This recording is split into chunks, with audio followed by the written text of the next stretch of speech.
Die Hoffnung, die stirbt bekanntlich zuletzt. Und gerade als begeisterter Fußballfan hebe ich mich auch immer wieder mal an dem fest. Allerdings muss man ja schon sagen, dass das Sprichwort meistens nur dazu dient, uns auf das Nicht-Eintreffen vom Gehofften noch ein bisschen besser vorzubereiten.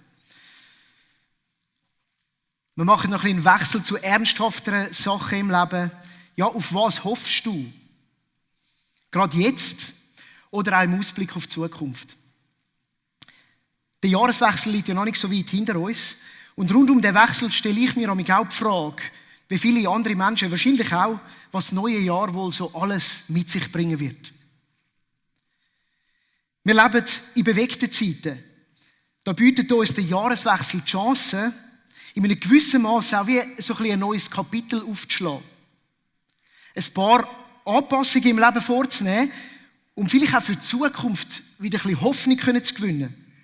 Ja, was erhoffe ich mir eigentlich von der Zukunft? Die Frage nach Hoffnung hat in der ersten Woche von dem neuen Jahr auch nochmal ganz neu an Brisanz gewonnen. Mit den Ereignissen von Crans-Montana, aber auch den geopolitischen Interaktionen, merkt man manchmal, auf was können wir denn überhaupt noch hoffen? Und so habe ich in der 2. Januarwoche in einem Newsletter-Mail von einer Zeitung in meinem Posteingang einen kernigen Titel gelesen. 2026. Und wo gibt es Hoffnung? Eigentlich gibt es viele Sachen, auf die ich hoffe.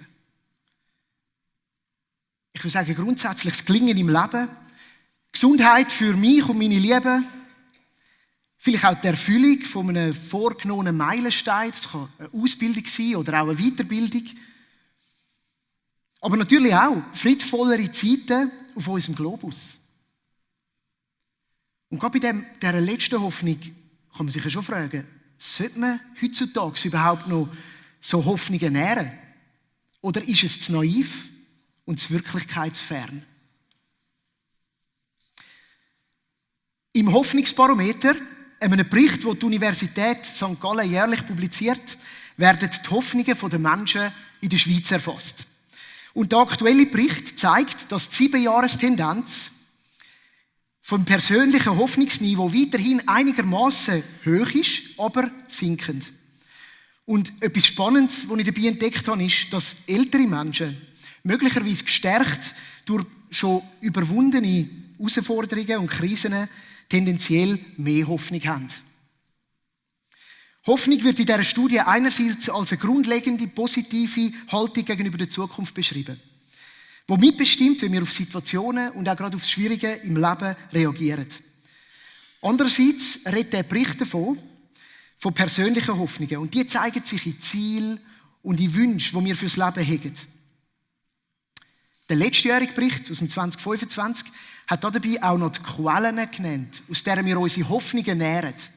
Und das hat mich spannend gedacht und in Anbetracht von der aktuellen Weltlage, ehrlich gesagt, fast die relevanteste Frage. Ja, aus was nährt denn die Schweiz ihre Hoffnungen? Auf was gründet die Schweizer, dass sie überhaupt noch hoffen für die Zukunft? Der Hoffnungsbarometer 2025 sagt dazu, die Natur sowie soziale Beziehungen, insbesondere die Familie, sind für viele Menschen die wichtigsten Quellen von Hoffnung.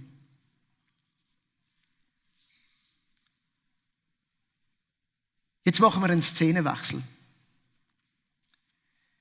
Und wir gehen zu einem biblischen Text. Der Paulus, der Apostel, drückt gegen das Ende von seinem Brief an Christen in Rom einen Wunsch für sie aus. Er schreibt dort, darum ist es mein Wunsch, dass Gott, die Quelle aller Hoffnung, euch in eurem Glauben volle Freude und vollen Frieden schenkt, damit eure Hoffnung durch die Kraft des Heiligen Geistes immer unerschütterlicher wird. Der Paulus wünscht Friede und Freude und erwähnt darin Gott als Quelle der Hoffnung. Interessant. Es scheint, als gäbe es da einen Kontrast zwischen dem, wo die Schweizer ihre Hoffnungen gründet, und dem, was der Paulus schreibt. Bei den Schweizer sind soziale Beziehungen und Natur versus beim Paulus Gott als Quelle der Hoffnung. Ja, der Paulus nennt Gott als den Ursprung der Hoffnung. Und wir können uns fragen, ist das nur damals so gewesen? Oder könnte Gott auch heute noch die Quelle für unsere Hoffnung sein, sodass wir mit Zuversicht durchs Leben gehen können? Um dieser Frage vertieft nachzugehen, müssen wir genauer anschauen, was denn der Paulus unter Hoffnung versteht. Und im ersten Teil von dem Brief, wo er an Christen in Rom schreibt, beschreibt er das folgendermaßen, nämlich, dass Gott sich den Menschen in Liebe zuwende. Das sei die gute Nachricht, dass Gott Jesus Christus gesendet hat, um uns aus unseren Nöten und Verstrickungen zu erlösen. Also Jesus, der menschgewordene Gott, der in die irdischen Lebensrealitäten von uns Menschen kommt, in die Herausforderungen, die wir kennen, in die Hoffnungslosigkeiten vom Leben. Er, der diese Herausforderungen auch überwindet. Ja, sogar den Tod überwindet. Und darin auch ein Vorbild wird für uns, so wie unser Erlöser. Hoffnung gründet für den Paulus also darin, dass Gott sich den Menschen zugewendet hat. Und er lädt den Empfänger vom Brief ein, dieser Tatsache Glauben zu schenken. Im Kapitel 4 vom Römerbrief unterstreicht er das mit einem ganz alltäglichen Beispiel aus der Vergangenheit. Er redet nämlich dort vom Abraham. Und er beschreibt, dass sich beim Abraham die Zuwendung von Gott so gezeigt hat, dass er in sein Leben eingegriffen hat und ihm einen Sohn geschenkt hat, obwohl das hoffnungslos ausgesehen hat. Das ist ein sehr alltagsnähes Beispiel. Wir können also hoffen, weil wir in unseren alltäglichen Herausforderungen mit dem Eingreifen von Gott dürfen rechnen. Könnte die Hoffnung heute für uns zu einer Kraft werden, die einem zuversichtlicher in die Zukunft schauen lässt? Weil bei Gott also Sachen möglich sind, die menschlich unmöglich scheinen. Sogar in hoffnungslosen Situationen gibt es Hoffnung bei ihm. Das klingt fast ein bisschen schön, um glaubhaft zu sein, sagst du jetzt vielleicht. Ja, es kommt noch besser. Der Paulus schreibt in seinem Text sogar, dass der Glaube an Gott von der Hoffnung als Begleiterscheinung Freude und Frieden mit sich bringt. Ja, nach dem persönlichen Einblick, wenn wir uns jetzt nochmal an den Vers aus dem Römerbrief, Kapitel 15, den Vers 13, machen und diesen Begleiterscheinungen angehen, die der Paulus dort drin erwähnt. Er wünscht seinen Briefempfänger dort drin volle Freude und volle Frieden im Glauben an den Gott von der Hoffnung. Und genau dadurch soll, so schreibt es der Paulus, die Hoffnung immer unerschütterlicher werden.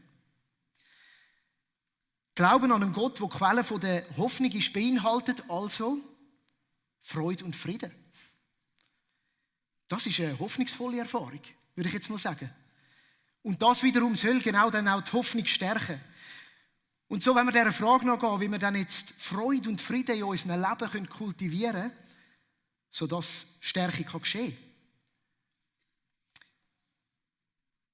Im Kapitel 12 vom Römerbrief bin ich auf eine Art Kurzanleitung gestoßen, wo der Paulus die gibt. Und der bringt die Hoffnung und die Freude und eben den Frieden sehr alltagsnah zur Sprache. Und wir wollen uns darum zuerst der Freude widmen. Wir lesen im Römer 12, Vers 12.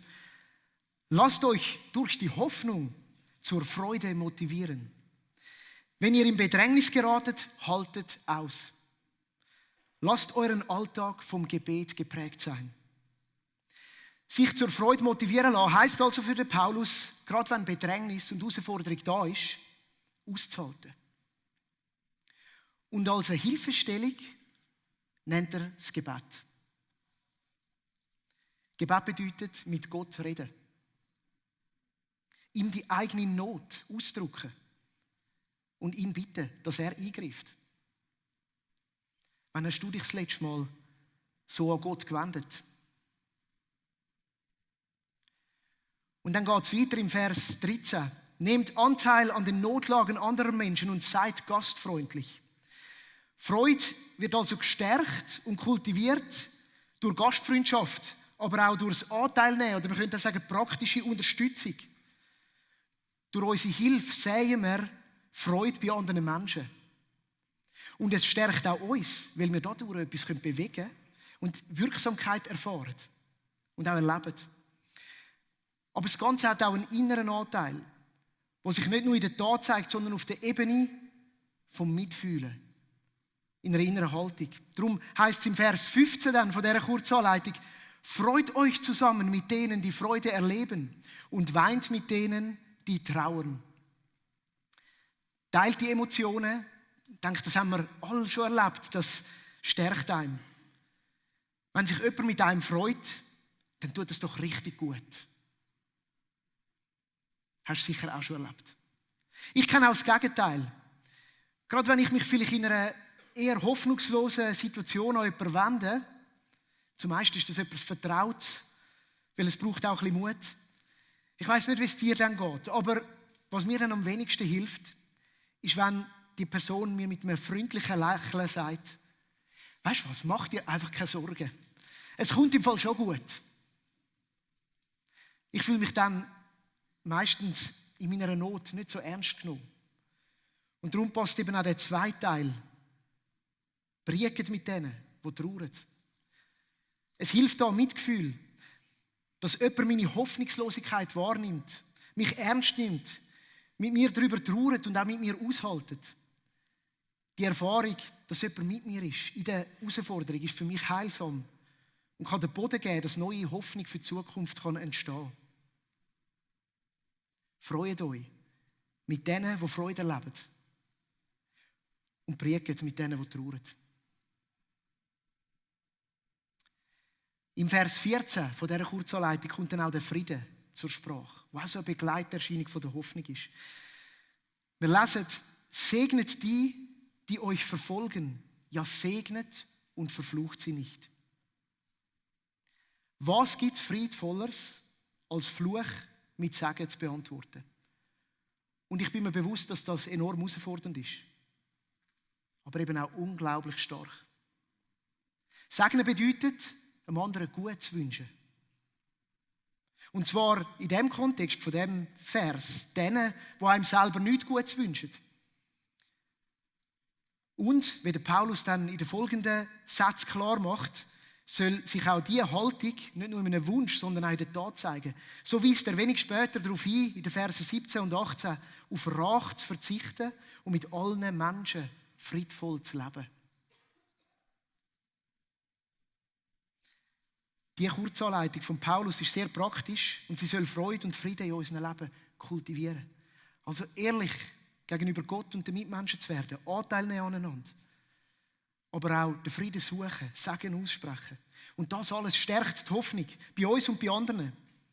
Und zwar nicht irgendeine Hoffnung, sondern eben Hoffnung, die ihre Quelle in Gott hat. Weil Gott selber sich uns zugewendet hat. Und uns gut zu tun hat und tut. Darum können auch wir versuchen, dem Vorbild nachzustreben. Was mir an Paulus seiner Anleitung besonders gefällt, ist, dass die Hoffnung nicht schön färbt. Sie anerkennt schwierige Leid und Trauer und sie gibt Raum für auch die schweren Seiten vom Leben. Aber es gibt eben da nicht auf. Weil Gott wendet sich den Menschen gerade in den Schwierigkeiten und nicht ihren Verstrickungen und Herausforderungen zu. Und so wünsche ich dir, angelehnt an den Wunsch von Paulus aus dem Römer, Kapitel 15, Vers 13, dass du Gottes Zuwendung in deinem Leben erfahren kannst. Und ich lade dich ein, dich in deiner Not und in deinen Herausforderungen an Gott zu wenden. Ihm Glauben zu schenken, dass er die Quelle der Hoffnung ist. Und ich wünsche dir, dass er dir Freude und Frieden in deinem Leben bringt. Und zwar wundersam direkt. Oder der Paulus würde eben sagen, durch die Kraft vom Heiligen Geist. Aber auch durch Menschen an deiner Seite. Und dass dadurch deine Hoffnung fürs Leben unerschütterlich stark wird. Vielleicht sogar so stark, dass du anderen Menschen ihrer Hoffnungslosigkeit begegnen kannst und bei ihnen Freude und Frieden kannst säen. Ihnen zur Seite stehen kannst. Und so hören wir jetzt ein Lied miteinander, wo Gott als der Gott der Hoffnung darstellt, wo sich in unserem Leben auch wirksam zeigen will. Und wir sind eingeladen, zu hören, aber auch mitzusingen, wenn ihr möchtet. Wir würden beten miteinander.